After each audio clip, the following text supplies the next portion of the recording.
Some places are so full of history that the past, present, and future all intersect like a giant wormhole in time. This is one of those places, Reims Cathedral, about 150 kilometers northeast of Paris. The magnificent building you see before you was built in the 1200s on the site of an ancient church where Clovis, the first Christian monarch of France, was baptized in 496 AD. For hundreds of years, this was the place where the heirs to the French throne went to be crowned king. In 1360, as part of the Hundred Years' War, the English captured the city and insisted that their king should be king of both England and France.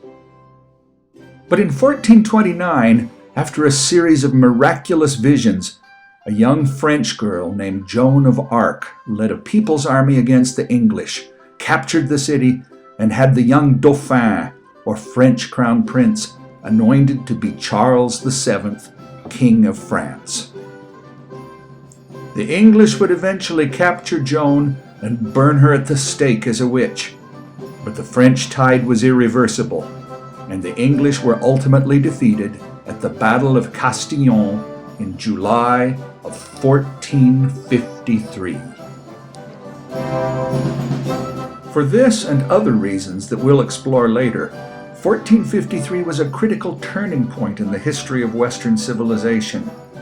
In fact, it was so important that we're going to use 1453 as the date of the beginning of the modern world. Historians have traditionally and conveniently divided the story of man's civilization into three grand epics: the ancient world, the Middle Ages, and modern times. We're going to be a little more precise and set a specific year, 1453, for the beginning of modern times, which will be the primary focus of this course. Of course, this is all quite artificial. No Congress or Council met in 1453 and declared that the Middle Ages were officially over, and from now on everything was going to be modern. But without divisions such as these, history can become a vast sea of facts stretching out endlessly from an invisible horizon.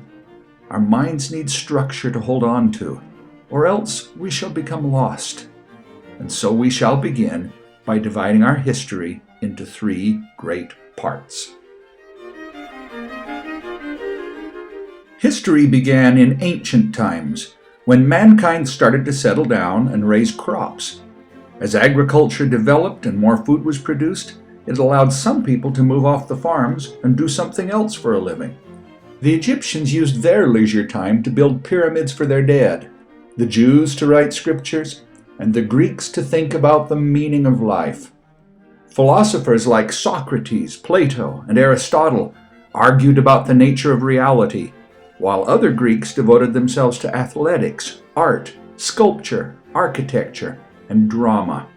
Another ancient people, the Romans, were so good at war and government that they conquered the Egyptians, the Jews, and the Greeks.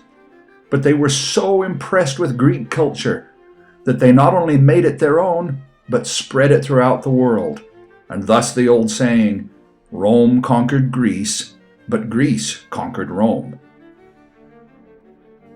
The same could be said of the Jews, when an obscure Jewish sect known as Christianity was accepted by the Roman Emperor Constantine and became the official religion of the empire. Roman civilization ended around 500 AD, when the western half of the empire fell to German barbarians. This also ended ancient times and ushered in the Middle Ages. The first half of this 1,000-year period is often known as the Dark Ages, and was characterized by barbarian depredations, political disorder, a drastic population decrease, and the retreat of civilization. During this time, monks shut themselves up in monasteries and preserved written manuscripts by copying them by hand. But the second half of the Middle Ages saw an improvement in agriculture, and the birth of early European nation-states brought back a modicum of prosperity and security. Throughout the Middle Ages, the Catholic Church reigned supreme. Popes led kings on crusades to win back the Holy Land from the Muslims, and the people built great cathedrals throughout Europe. Between 1450 and 1500, Europe witnessed a rebirth, or renaissance, of Greek and Roman-style civilization, ushering in the modern age. The Protestant Reformation broke the power of the Catholic Church over the people, and scientists and explorers ushered in an era that emphasized reason over faith. In the 1770s, there were a series of revolutions that brought an increased awareness of and a desire for human freedom. And in the 1800s, a number of important inventions brought in the birth of industrial society.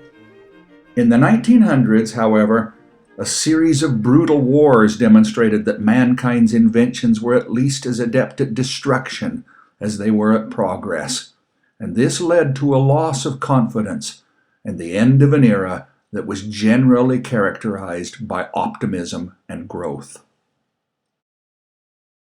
Now, this has been an atrociously brief account of history, but if you will study and memorize the dates and events on the attached outline, it will make everything else in this course much easier to understand and remember.